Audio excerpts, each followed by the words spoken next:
자, 62번 문제 본다. 자, 다음 특징에 해당하는 예산관리제도는 이렇게 나왔는데, 사업 시행 이후에 기존 사업과 지출에 대해서 입법기관이 재검토를 한다. 입법기관이 재검토한다는 것은 입법기관은 법 제정을 통해서 하는 거죠. 두 번째, 정부의 불필요한 행위나 활동을 폐지하고 효율적인 정보를 추구하려고 노력한다. 그 다음에 특정 조직이나 사업에 대해서 존속시킬 타당성이 없다고 판명이 되면 자동적으로 폐지하는 제도다.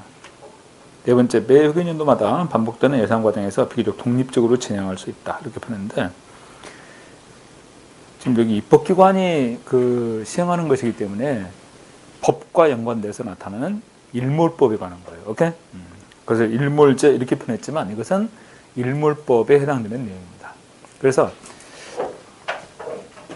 특정 법이 있는데 특정 법에 있어서 그 기한이 2020년도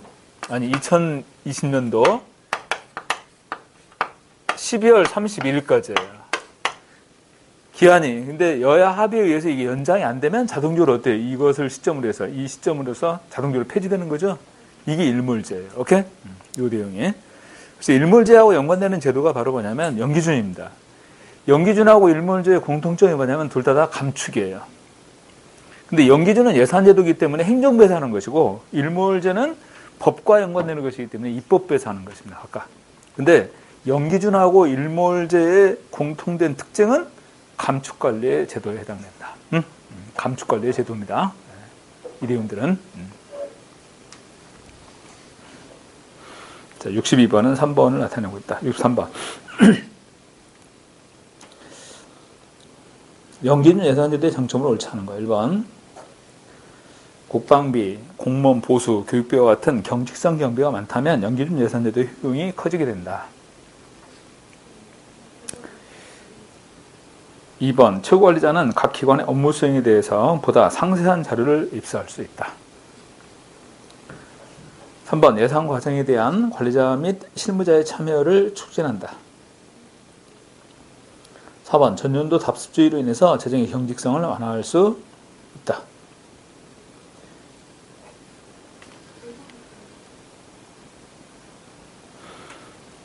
여러분들 63번 문제에서요. 4번의 질문. 전년도 답습주의로 인한 재정의 경직성을 완화한다. 그 말은 뭐냐? 기존의 제도가 그랬다는 거야.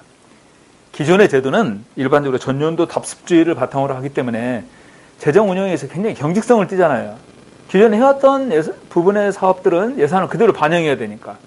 근데 연기준은 예산을 평가하는 데 있어 기존에 해왔던 사업이라 하더라도 전부 다 연기준을 적용해 버립니다. 그죠?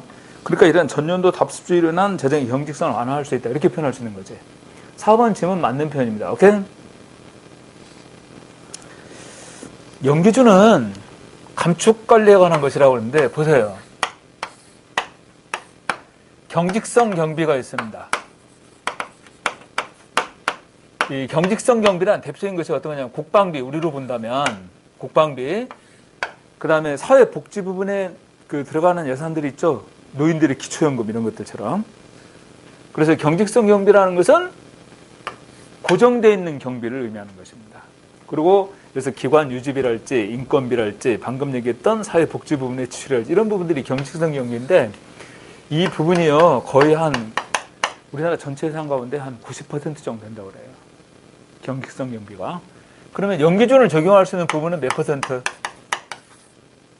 이것만 연기준을 적용할 수 있다는 거지. 그러니까 연기준을 적용한다 하더라도 경직성 경비 비중이 커져버리면 예산을 감축할 수 있는 부분의 비중이 어때요? 매우 작아진다. 이렇게 볼 수 있어요. 그죠? 네. 그래서 국방비, 공무원 보수, 교육비와 같이 경직성 경비가 많다면 연기준 예산제도의 효용은 줄어든다. 이렇게 표현하겠지? 네. 왜냐하면 예산을 줄일 수 있는 부분이 크지 않다는 얘기예요. 이렇게 연기준 예산을 적용해서. 그 다음에 여러분들 연기준하고 개인 예산을 비교해보면 개인 예산은 하향식이라고 그랬지? 연기준은 상향식이에요. 오케이? 그러니까 위로 예산에 대한 정보들이 전부 다 이렇게 모이게 된단 말이죠. 그래서 최고 관리자는 각 기관의 업무 수행에 대한 보다 상세한 자료를 입수할 수 있다. 오케이? 3번 예산 과정에 대한 관리자 실무자의 참여를 촉진한다. 자, 좀 전에 얘기했어요. 상향식이고 그리고 분권적이에요. 연기준은. 그러니까 실무자의 참여를 촉진할 수 있다. 이렇게 볼 수 있는 거지. 4번 전년도 답수주의라는 재정의 경직성을 완화할 수 있다. 4번 짐은 혼동 안 돼. 4번 짐은 맞는 편이에요. 연기준은 기존에 수행했던 사업이라 하더라도 무조건 예산을 배정할 필요가 없다고 보는 거예요. 오케이?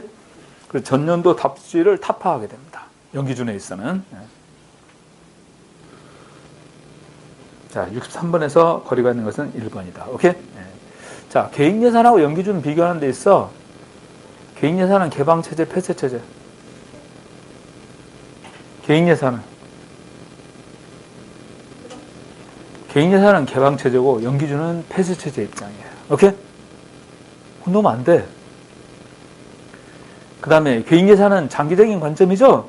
연기준은 단기적입니다. 매년 이렇게 연기준을 적용하게 되니까. 응? 그 다음에 예산결정 방식은 개인예산은 하향적이지만 연기준은 상향적이다. 이렇게 비교해서 각각. 혼동은 안 돼. 개인예산하고 연기준 비교할 때 개인예산은 개방체제고 연기준은 폐쇄체제 관점입니다. 오케이? 혼동은 안 돼요.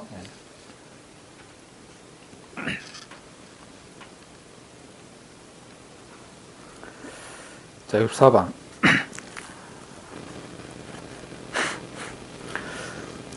다음은 여러 예산제도의 장단점을 서술한 것으로서 옳지 않은 것은 이렇게 나와 있습니다. 연기준은 점중주 예산 편성의 폐단을 시정하고자 개발되었다. OX. 연기준은 점중주 예산 편성의 폐단을 시정하고자 개발되었던 예산이다. 맞는 거잖아. 63번에서 4번 질문 얘기했잖아요. 2번 개인 예산은 목표, 계획, 사업의 연계성을 높일 수 있지만 과다한 정보 그런 편이죠. 많은 정보를 필요로 한다는 단점이 있다. 왜냐하면 이 개인 예산에서는요. 프로그램을 작성하는 과정에서 많은 정보들이 필요하거든요. 프로그램 작성 과정에서. 3번 성과제 예산제들은 산출을 확인할 수 있는 장점이 있지만 업무 단위 선정이랄지 단위 원가 계산이 어렵다. OX. 맞죠? 성과제 예산은 산출, 다시 말해 성과를 확인할 수 있다는 면에서는 굉장히 의미 있는 예산제도예요.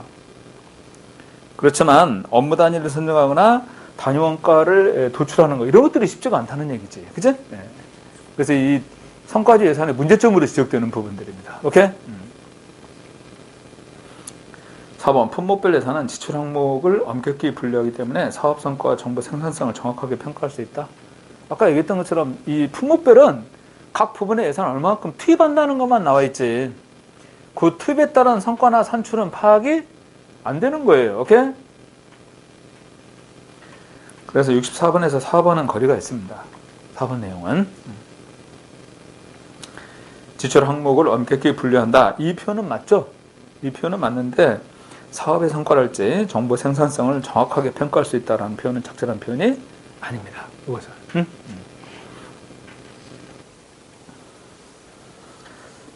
그래서 여기에서 거리가 있는 것은 정답이 4번이다.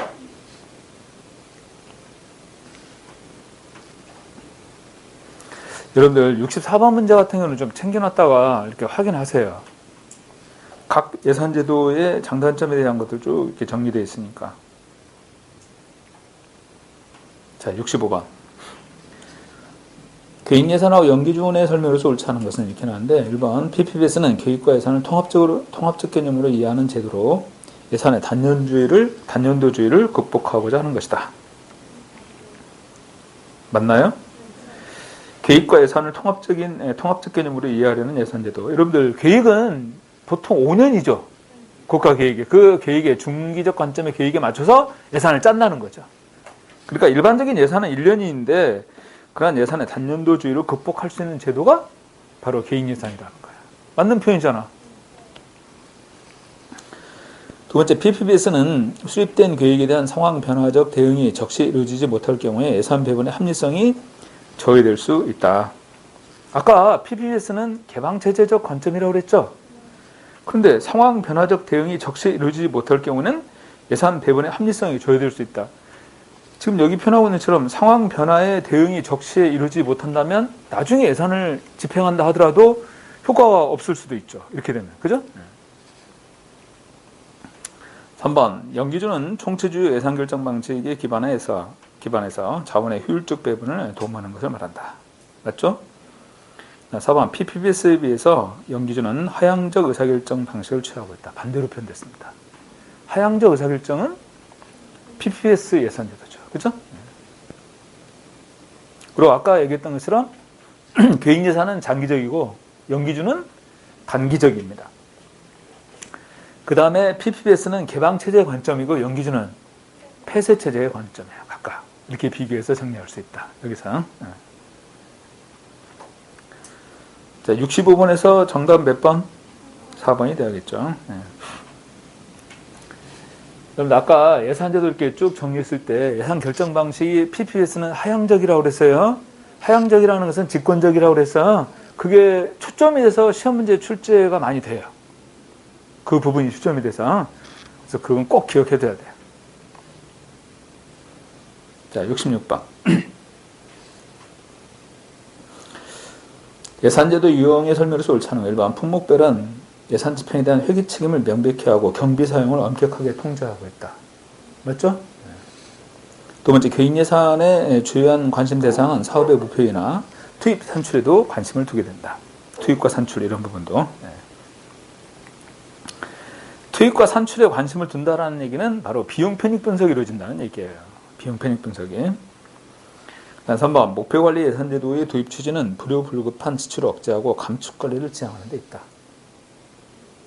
이 연기준이죠. 연기준 예산입니다. 감축관리를 지향하는 것은.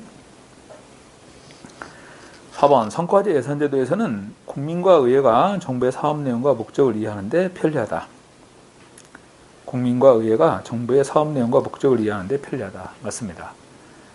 각 세부 사업별로 전체적인, 그래서 아까 얘기했던 것처럼 뭐 도로를 건설한다랄지 철도를 건설한다랄지 이럴 때 그 사업량하고 예산, 거기에 배분되는 예산 이런 것도 전부 다 명시되어 있기 때문에 국민과 의회가 정부의 사업 내용이나 목적을 이해하는 데 편리하다. 자, 66번은 정답이 3번입니다. 자, 67번. 신성과제 예산의 특징으로서 가장 옳지 않은 거. 1번. 투입 요소 중심이 아니라 산출이나 성과를 중심으로 예산을 운영하는 제도다. 신성과제 예산제도. 두 번째, 과거의 성과제 예산과 비교해서 프로그램의 구조, 회계제도에 미치는 영향이 훨씬 광범위하고 포괄적이다.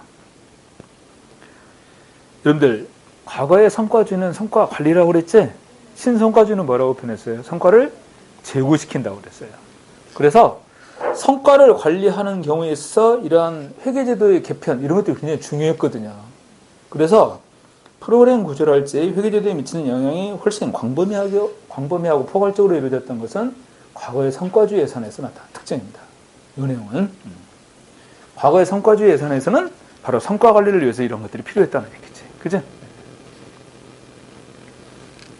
3번 책임성 확보를 위해서 시행되고 있는 성과 관리를 예산과 연계시킨 제도. 책임성 확보를 위해서 시행되고 있는 성과 관리를 예산과 연계시킨 제도. 무슨 말이냐면 여기서 성과 관리를 통해서 성과 평가를 통해서 책임을 묻는 거잖아요. 이게 신성과주의 예산 아닙니까? 신성과주의 예산. 성과 평가를 통해서 책임을 묻게 되는 거니까. 그래서 책임성 확보를 위해서 시행되고 있는 성과 관리를 예산과 연계시킨 제도다. 이렇게 볼 수 있어요. 4번 예산 집행에서의 자율성을 부여하되 성과 평가와의 연계를 통해서 책임성을 확보하고자 한다. 예산 집행에 자율성을 부여하되 성과 평가와의 연계를 통해서 책임성을 확보한다. 지금 이 4번의 표는 3번에 나왔는 책임성 확보를 위해서 나타나는 방식이에요. 오케이? 네. 책임성 확보를 위해서. 자, 67번에서 거리가 있는 것은 정답이 2번입니다. 2번이에요. 프로그램 구조랄지 회계제도에 미치는 영향이 훨씬 광범위하고 포괄적인 것은 성과 관리를 초점을 하는 기존의 성과주의 예산제도. 오케이? 네. 자, 67번 정답 2번이고 그 다음 60쪽으로 넘어와서 6편 행정관리론 파트입니다. 이 행정관리론 파트에서 이해될 수 있는 대표적인 것이 행정 책임하고 통제에 관한 것이에요. 오케이?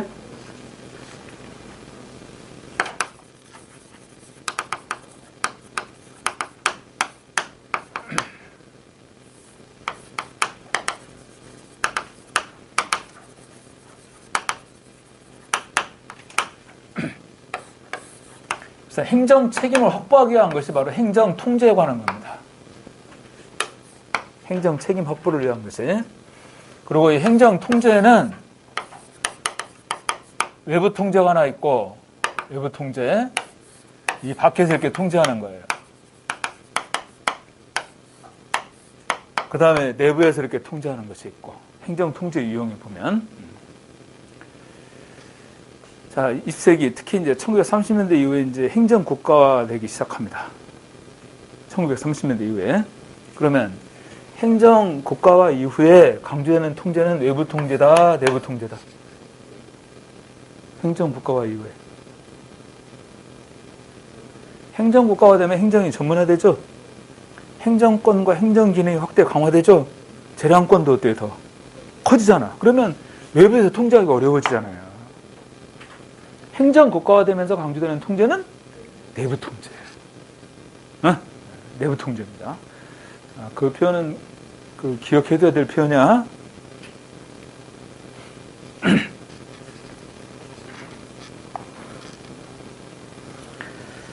그 62쪽에 5번 문제 보면 외부 통제, 내부 통제, 공식, 비공식 통제 이렇게 나눠서 정리해놨죠? 굉장히 중요한 포인트예요. 이 내용이. 여기서. 자, 여기 행정 책임이 나왔는데,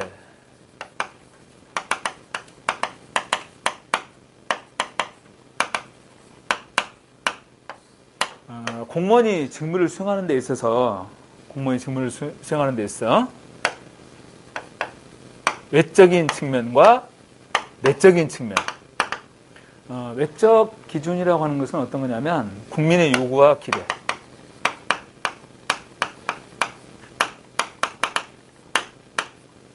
국민의 요구와 기대.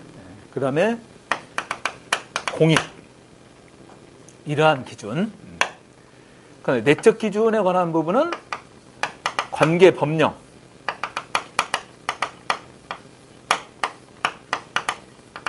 그 다음에 공직윤리.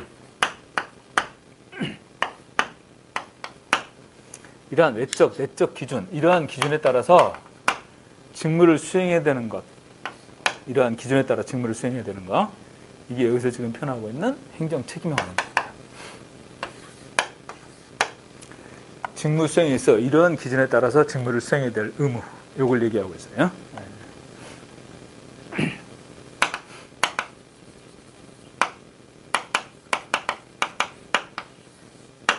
이러한 기준에 따라 행동해야 될 의무.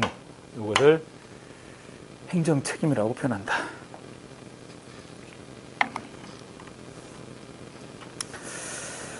자, 그럼 1번 문제 봅시다. 제도적 책임과 대비되는 자율적 책임에 대한 설명으로서 가장 적합하지 않은 것. 제도적 책임하고 자율적 책임에 관한 거예요.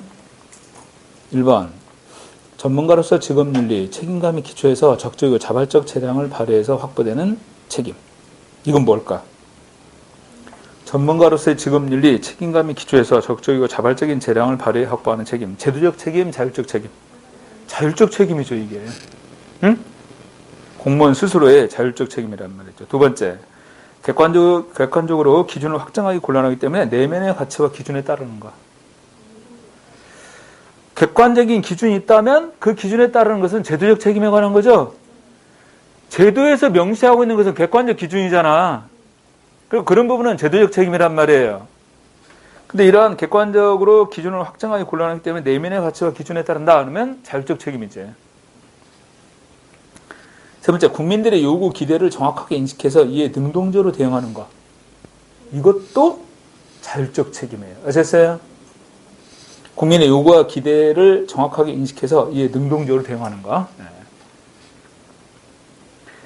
4번, 고객 만족을 위해서 성과보다는 절차에 대한 책임을 강조한다. 절차에 대한 책임, 이것은 그 기준이 명확하죠? 절차에 대한 책임이니까 제도적 책임에 관한 부분입니다. 제도적 책임에 관한 부분이에요. 1번은 4번이 제도적 책임에 관한 것이다. 1번, 2번, 3번 내용은 자율적 책임에 관한 것들이고 각각.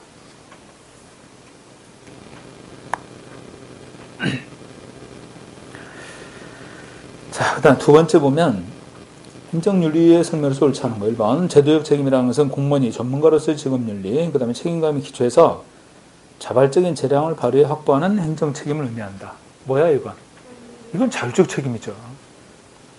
자율적 책임입니다. 제도적 책임이라는 것은 제도에서 정해진 기준에 따라야 될 책임인 거예요. 오케이? 법으로 정해져 있다 그러면 그 법적 기준에 따라야 될 책임, 이런 것들이 제도적 책임이란 말이야. 2번 행정윤리는 사익보다는 공익과 밀접한 관계가 있다. 맞죠?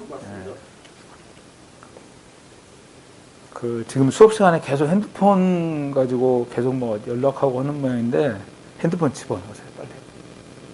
그만하고.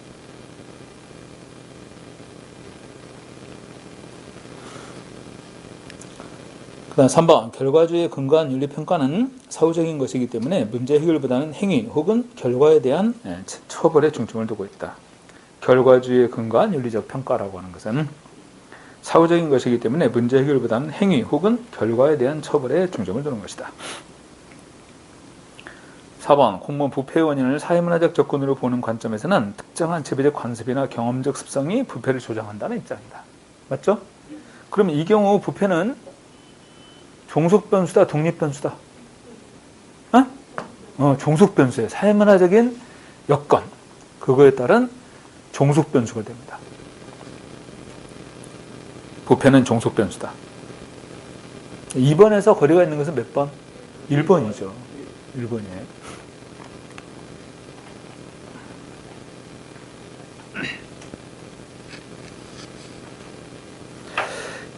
제도적 책임에 관한 거하고 자율적 책임에 관한 거 좀 이렇게 개념 비교를 해두시기 바랍니다. 3번. 우리나라의 통체제 설명으로서 옳지 않은 거. 1번. 위임위법의 확대는 행정국가와 경영과 밀접한 관련이 있다. 무슨 말이냐면 행정국가와 경영이라는 것은 행정권이 확대 강화된다고 그랬죠? 행정권이 확대 강화됩니다.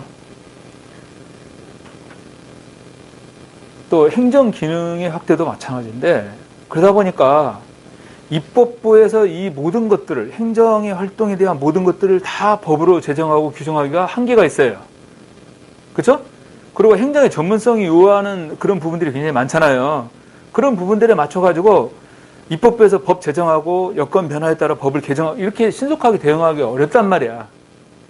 그러니까 일반적인 법만 딱 제정하고 대통령령, 그 다음에 총리령, 부령 이렇게 해가지고 너희들이 행정부가 알아서 정해서 처리하라 이런 식이에요. 오케이? 그걸 여기서 뭐라고 한다? 이임위법이라고 합니다. 이임위법. 대통령령, 총리령, 부령 이런 것들을 제정하는 것을. 그래서 이임위법이 확대되는 것은 행정국가와 경영과 밀접한 관련이 있다. OX. 맞는 표현이잖아요. 행정권이 확대 강화되고 행정기능이 확대되고 이런 여건이 되다 보니까 대통령령, 총리령, 부령과 같은 이임위법이 확대되는 겁니다. 두 번째, 사법부는 행정처분에 대한 행정재판권을 통해서 부당하게 권리를 침해받은 국민을 구제하는 역할을 하고 있다. 맞나요? 행정처분에 대한 행정재판권을 통해서 부당하게 권리를 침해받은 국민을 구제하는 역할을 한다. 맞잖아요. 행정구제에 대한 것. 3번, 행정부는 감사원의 국정감사를 통해서 행정행위에 대한 내부 통제를 행한다. 국정감사 어디서 합니까? 국정감사 어디서 해요? 국회 권한이잖아요. 국정감사는 국회의 권한이에요. 국정감사, 국정조사 국회에서 하잖아.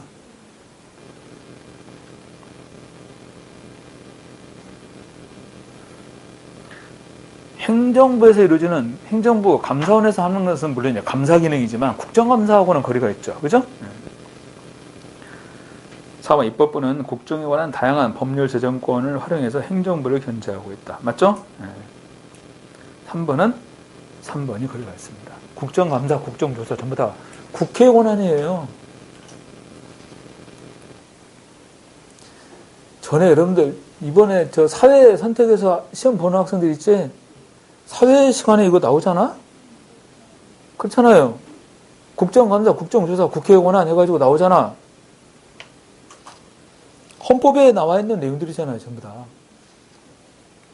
자, 3번은 그래서 3번이 틀렸습니다.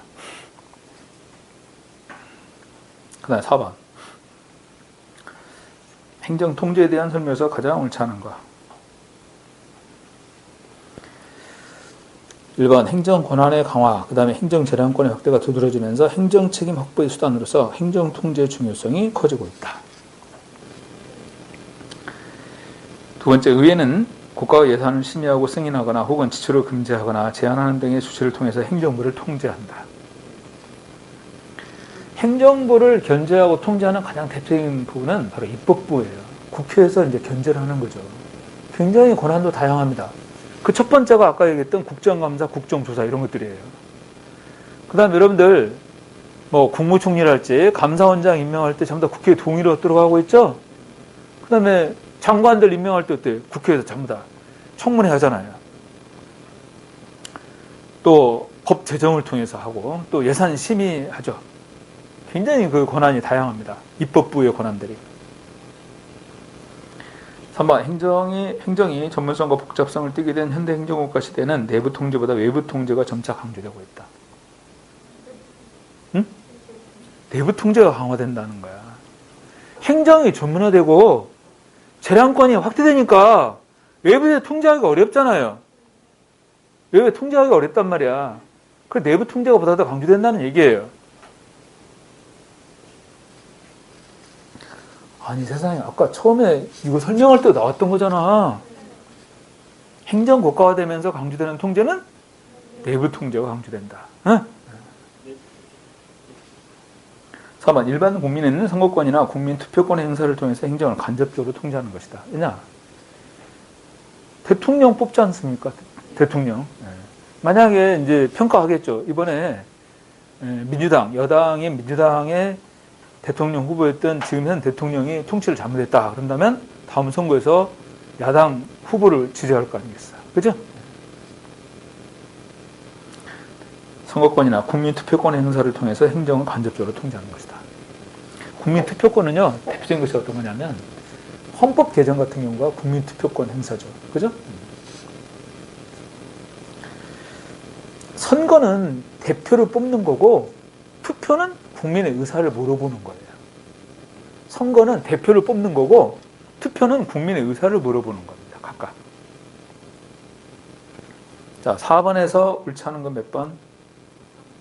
3번이에요. 4번에서. 자, 5번 봅시다. 길버트는 행정통제를 통제자의 위치, 제도화의 여부에 따라 다음과 같이 네 가지 유형으로 구분했는데 각 유형에 해당되는 우리나라의 행정통제 방법으로 옳지 않은가? 여기 박스가 있으니까 여기다 정리를 해드릴게요. 자, 외부 공식통제의 대표적인 것은 입법통제가 있어요. 또 사법통제도 있죠? 입법통제, 사법통제. 오케이? 네. 입법통제, 사법통제. 옴부즈만이 있죠, 옴부즈만.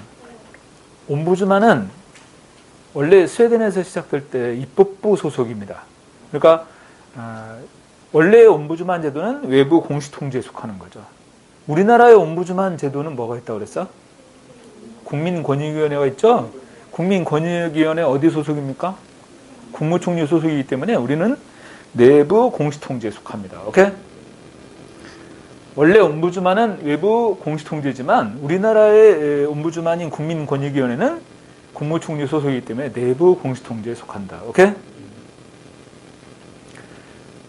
감사원은 어디에 들어갈까? 감사원. 우리나라는 감사원이 대통령 소속의 헌법기관이잖아요. 그러니까 행정부에 속해 있는 거야. 그 내부 공식통제에 들어가는 겁니다. 감사원이. 그런데 외국의 경우를 보면요, 의회에 소속된 경우가 대부분이에요. 감사원은. 외국에서는. 근데 우리나라는 내부 공식통제입니다. 감사원이. 우리나라 같은 경우 내부 공식통제다. 그래서 내부 공식통제의 대표적인 예로서 국민권익위원회, 그 다음에 감사원 정리해둬야 돼. 두 가지는.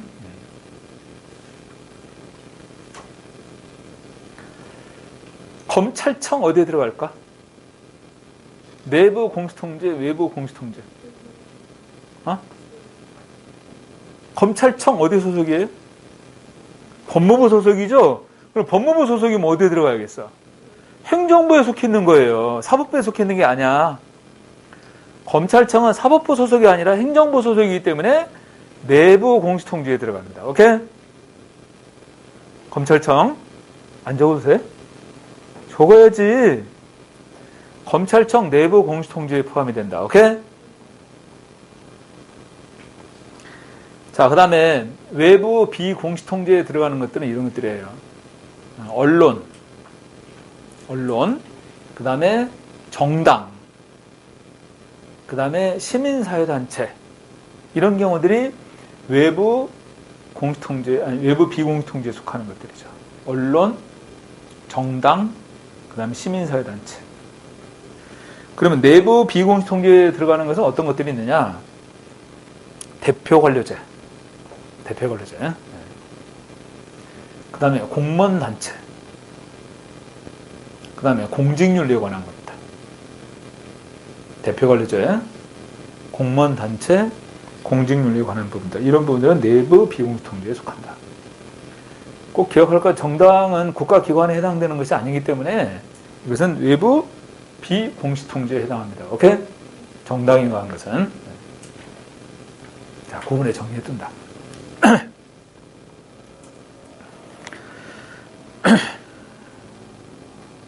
자, 그렇다면 1번 가는 청와대에 관한 통제. 청와대에 관한 통제는 나에 들어가야겠지? 나에 들어가야 됩니다. 2번 나는 감사원에 대한 통제 맞죠? 감사원. 그 다음에 국민권익위원회도 여기다 포함시켜야 됩니다. 그 다음에 3번 다는 이익집단 및 언론에 의한 통제 맞죠? 정당도 여기에 포함이 돼야 돼. 세 번째. 그 다음에 4번 나 직업윤리에 의한 통제 맞죠?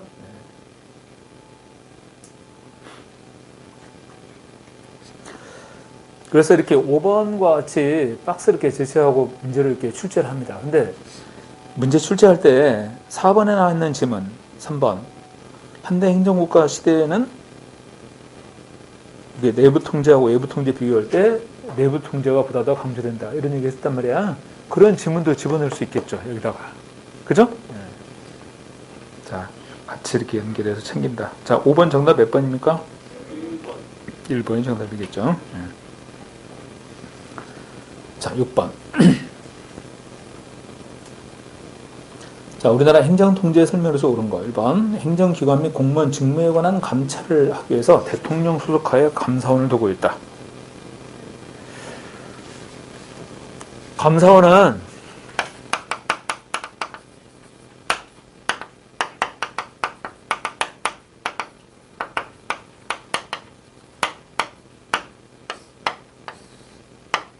대통령 소속의 헌법기관이라고 그랬어. 여러분들 감사원은 헌법에 설치된 기관입니다.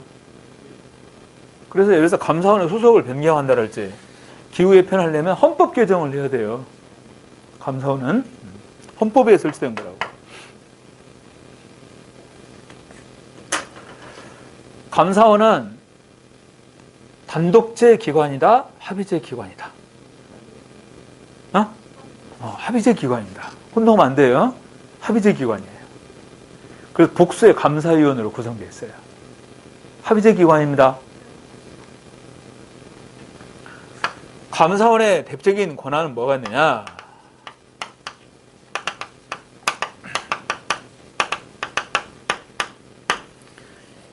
여러분들 감사원의 권한 그러면 요 두 가지를 기억해야 돼. 요거하고 요것을. 감은 공무원의 직무감찰할 때 감이에요. 아셨어요? 공무원의 직무감찰. 사는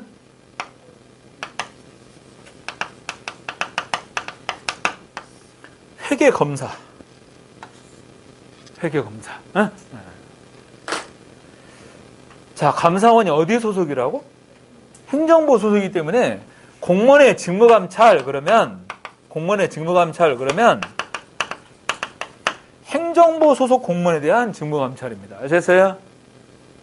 행정부 소속 공무원에 대한 직무감찰인 거야. 반면에 회계검사라는 것은 국가 예산을 집행한 기관들에 대한 회계검사죠. 그래서 여기는 예산을 집행한 국가기관이 다 들어가요. 그것은 입법부가 됐건 사법부가 됐건 관계없습니다. 아셨어요?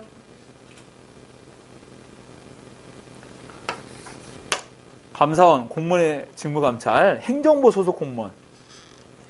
회계검사는 예산을 집행한 국가기관. 오케이? 그다음에 또 하나 권한이 있는데 뭐가 있을까?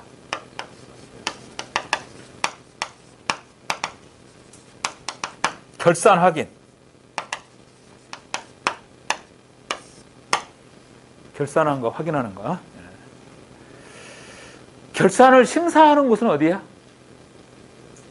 결산한 것을 심사하는 곳은 국회예요.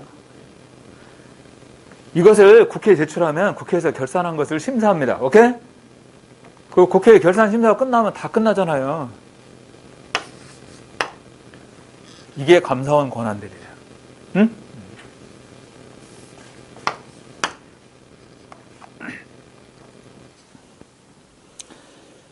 그래서 1번 행정기관 및 공무원의 직무에 관한 감찰을 하기 위해서 대통령 소속하에 감사원을 두고 있다. 맞는 표현이잖아요. 1번이 정답이야. 2번 권위주의적 정치행정 문화 속에서 행정의 내외부 통제가 보다 효과적으로 이루어졌다. 여러분들 권위주의적 정치행정 문화라고 한다면 과거에 군사정권이 이런 모습이었죠. 그럼 이런 경우에는 외부 통제가 제대로 이루어지지 못했다는 얘기야. 언론에 의한 통제랄지 뭐 이런 부분의 통제가 제대로 이루어지지 못했다는 얘기입니다. 오케이? 그래서 내외부 통제가 보다 효과적으로 이루어졌다라는 표현은 적절한 표현이 아니라는 겁니다. 3번 헌법재판소는 행정에 대한 통제의 기능은 수행하지 못한다? 행정에 대한 통제도 얼마든지 가능하죠. 이 헌법재판소의 권한들을 통해서. 그죠? 네. 4번 입법부의 구성이 여당 우위일 경우에 효과적인 행정통제 기능을 수행할 수 있다. 이렇게 표현하는 게 적절하겠지. 입법부의 구성이 야당 우위일 경우에. 오케이? 야당이 다수당을 차지한다 이 말이야. 지금 현재 여러분들 보시다시피 여당이 뭐 의석을 과반수 이상 차지하고 있잖아요. 170 몇 석이니까. 이런 경우는 효과적인 행정 통제가 이루어지기 어렵다는 거지. 그렇잖아. 그래서 행정 통제가 원활하게 이루어지려면 야당 우위일 경우 이런 식으로 표현해야 적절하게 이루어질 거 아니야. 국정감사도 효과적이고 법 제정하는 것도 마찬가지고. 응? 자, 6번에서 옳은 건 몇 번? 1번이에요.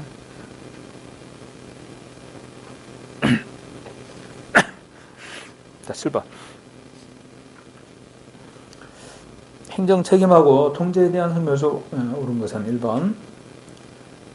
여러분들 파이너하고 프리드리 두 사람 있잖아요.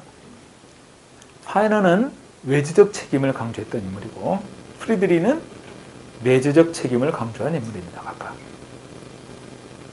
파이너는 외주적 책임, 프리드리는 내재적 책임. 응?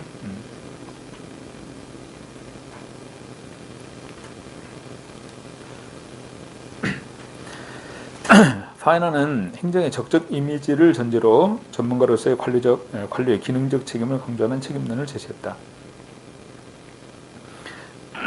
여러분들, 전문가로서의 관료의 기능적 책임을 강조한다. 이건 내재적 책임이야? 외재적 책임이야? 이건 내재적 책임에 관한 거죠. 여러분들, 외재적 책임이라는 것은 국민에 대해 지는 책임, 이런 부분이 외재적 책임이잖아. 그죠? 국민에 대해 지는 책임, 이런 부분이. 2번, 프리드리는 개인적인 도덕적인 의무감에 호소하는 책임보다는 외재적임의 민족 책임의 중요성을 강조했다. 1번하고 2번은 반대로 표현됐죠? 반대로 표현됐습니다.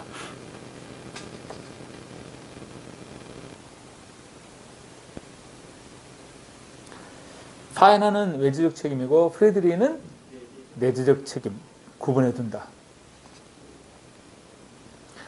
한번 행정 통제를 내부, 외부 통제로 구분할 경우에 윤리적인 책임의식의 내재화를 통한 통제는 전자에 속한다. 내부 통제에 속한다. 맞죠?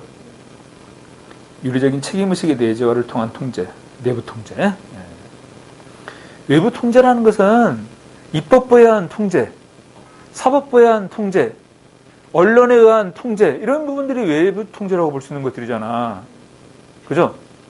그래서 윤리적 책임의식의 내재화를 통한 통제, 이것은 바로 내부 통제의 특징으로 볼 수 있는 것들이에요.